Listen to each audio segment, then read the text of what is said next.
Hello, I'm Allan Lee and welcome to the last edition of Nzone Focus for this year.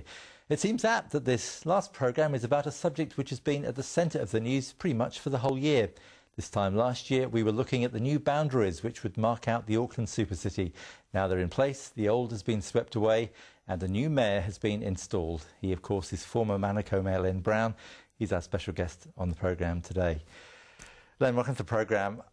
Is it daunting to be in charge of such a large area? I don't really think about it a lot, to tell you the truth.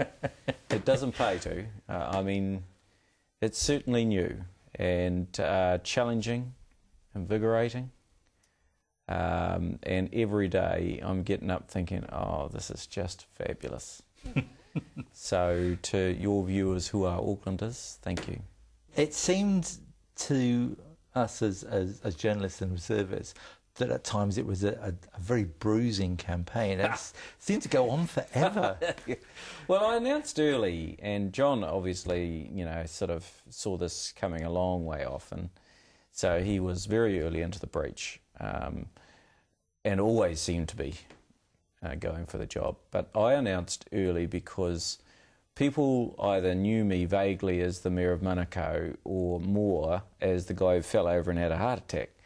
And so I needed to, if I was going to run, I needed to get myself out there early and clearly state my position. And so I did that, and it was the best thing that I could have done.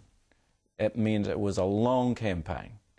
Hard work, yes, you're right, politically and personally bruising, tough on the family, hard yakka, but I was so determined to try and win this because it's given me the opportunity to do two things.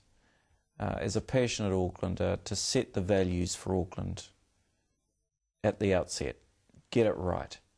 And secondly, to set a vision for that place that I would be comfortable with, and I think Aucklanders will be proud of, that we do it justice, this place justice, of extraordinary natural beauty, that we build a beautiful city to reflect that.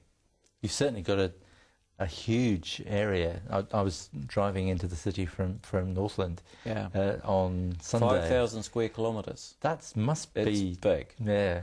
Yesterday was pretty good sort of Auckland type of day, so live in Manukau, we will stay there. Two younger girls are still at school, so we'll stay there. And besides, if I bolted from my old South Auckland roots, I think they'd disown me. So we are there. So get in the car, go into town, offices in the old town hall, in there, and then first appointment is out west to Kelston Primary School. Go from there back into town, and then straight off to into an inner city appointment, and then down to Manukau. From Manukau back into town, and then up to Red Vale landfill for a great biogas, you know, sort of story up there with converting a truck to biogas. From there back down to the CBD to look at Sky Challenge and the potential of aeroplanes flying around the inner Gulf area, and then from there back into my office, and then back down south to another meeting in Otahu. And then from there to home. So you know, it's a lot of travel in the day, and challenge to keep your diary well organised. So I'm in and out and doing as I need to do now. That's not my normal day in terms of movement, but that's the type of day that I need to have to make sure that I'm around Auckland and doing the job justice. Is it hard to reconcile though when you've got a community like, let's say, Tahana, which is as far north as you get? I'm going up there. Oh. They've invited me to come up to a really neat opening, so I think I'm up there in the first week of December. You'll enjoy the Christmas lights. I'll love it. They'll be great. But is it hard to reconcile the needs of a largely rural community like that with, say, Manukau or Tara or Remuera? Because they're so different. The needs in each of those communities are unique, and that's what their fear was in the change. That we're going to lose our local identity, we'll get buried in all of the focus on the CBD. And I made a commitment in the campaign, and I made the commitment in my inaugural speech, I will stay with those small communities. I'm as fascinated and committed to Tahana and what is going on at Tahana and its challenges as I am to Pukekohe, as I am to Titirangi, as I am to the CBD. And, you know, so my immediate challenge is to deliver to all of our communities a sense of inclusiveness, and that's the nature of the leadership, and that will be the focus of our council.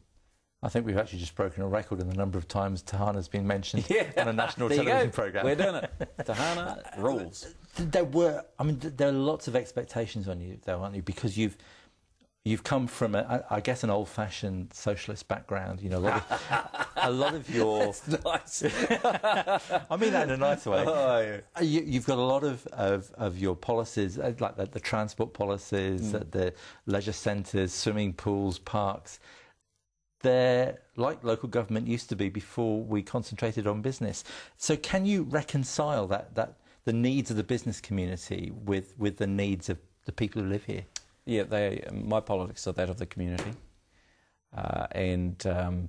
You know, if you talk about my political background, you certainly sort of a real strong focus on public ownership of assets, for example, and less on user pays, although if you want to reference my transport policy, for me, that is not just about community and moving commuters and really ensuring the city moves, but that is about the heart and soul of driving a strong economic policy so that Auckland can step up on the international scene and really power up our economy. And so investing in public transport, and particularly rail, is about making us a much more livable city, and a city that's attractive to international travellers. We're half-baked at this point in time. We're going to be a city of 2.3, 2.4 million people in 20 years' time. And so the time frames, the types of projects that I'm looking at, inner city loop, rail to the airport, rail to the shore, that's 7 to 15, 20-year time frames. And we are going to have that population base there in that time. We need to be ready for it. We're going to double the number of tourists coming in. So the issue of re-gearing the city in our communities and amping it up for economic growth is absolutely community, and it's absolutely business. So I think people chose me because, one, I have a strong community heart, but two, I've got a very clear business mind.